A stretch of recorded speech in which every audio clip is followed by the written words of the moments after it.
muito bem-vindos a mais uma aula da FATEC. Eu sou a professora Andréia e na aula de hoje nós iremos estudar o capítulo 4 da apostila, cujo o tema é a avaliação sobre os ambientes virtuais de aprendizagem. Na sua apostila, as páginas serão 91 até 110. Vamos lá? Então, neste capítulo, nós iremos estudar os métodos de avaliações referentes ao ambiente virtual de aprendizagem, ou o AVA. Muitas nomenclaturas são utilizadas para referenciar os ambientes virtuais, tais como ambiente digital de aprendizagem, sala de aula virtual e ambiente de ensino à distância. Apesar da diversidade de ambientes disponíveis atualmente, percebe que a existência de características muito comuns entre eles. Essas características comuns permitem o acesso restrito aos usuários, disponibilizam espaço para publicação de materiais que os professores publicam, além de um bate-papo online e de fórum de discussões.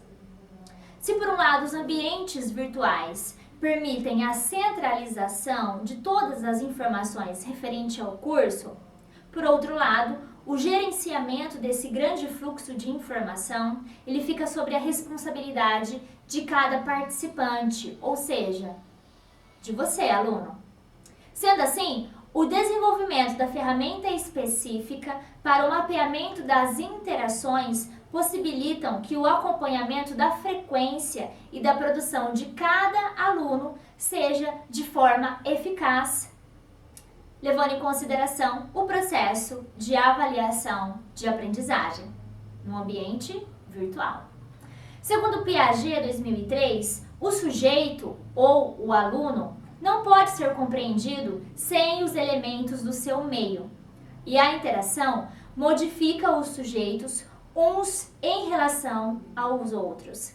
Dessa forma, o usuário do ambiente virtual de aprendizagem faz seu percurso de aprendizagem permeado pelo seu percurso, tanto através da influência de um colega, tanto pela influência do coletivo, ou seja, da sua turma. Cada um constrói o seu conhecimento a partir da perspectiva do outro.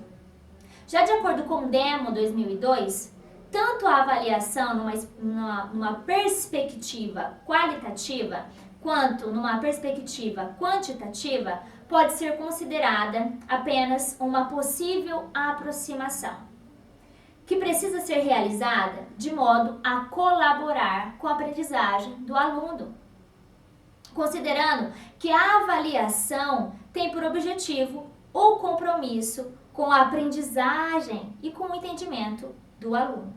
Então, esses resultados devem oferecer diagnósticos mais concretos, que possam possibilitar intervenções pertinentes, ou seja, focar na avaliação e no caráter dinâmico dessa aprendizagem. Dessa forma, o professor ele deve avaliar continuamente o processo de aprendizagem do aluno. Segundo alguns autores, que você vai ter acesso nesse capítulo, eles apresentam algumas formas e funções relacionadas ao tipo de avaliação que devemos aplicar ao nosso aluno, tanto em aula remota como em aula presencial. As funções da avaliação são basicamente duas: o caráter social e o caráter pedagógico ou formativo. Já segundo Jorba e Semarty, 2003, há diversas modalidades de avaliação, entre elas a avaliação diagnóstica, a avaliação formativa e a avaliação somativa. A avaliação diagnóstica ela é realizada no início da aula, ou seja, ela tem a intenção de conhecer qual é o tipo de conhecimento, ou seja, a bagagem do aluno relacionado àquela disciplina. Já a avaliação formativa, ela é realizada ao longo de todo o processo de ensino e aprendizagem, reestruturando o aluno de acordo com as atividades aplicadas durante aquele período da disciplina.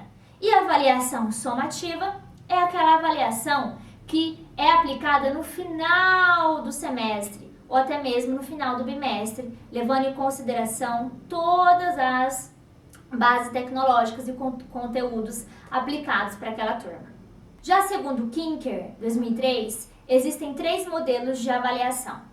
Modelo psicométrico enfatiza os resultados da aprendizagem.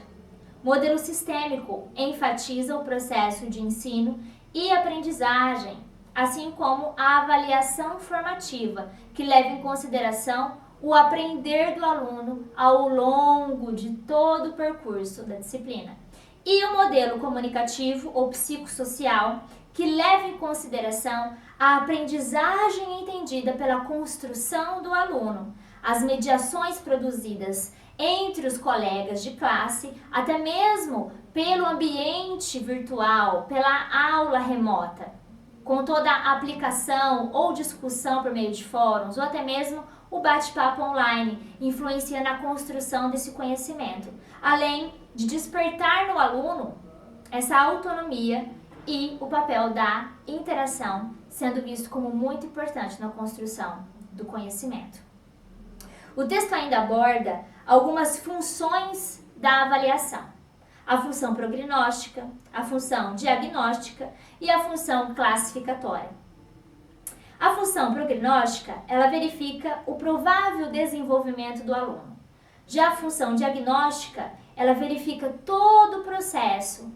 Se essa disciplina vai durar 6 meses, esse processo, essa função diagnóstica, ela vai durar por 6 meses. Já se é um tempo mínimo, ou inferior a 6 meses, a função diagnóstica também vai durar de acordo com o tempo proposto para aquela disciplina.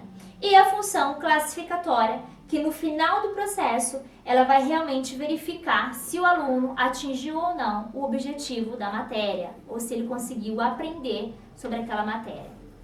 Contudo, segundo Hoffman, 2001, também aponta a necessidade da existência de registros sobre a produção dos alunos, a fim de possibilitar a verificação do processo ou do raciocínio desse aluno em cada disciplina.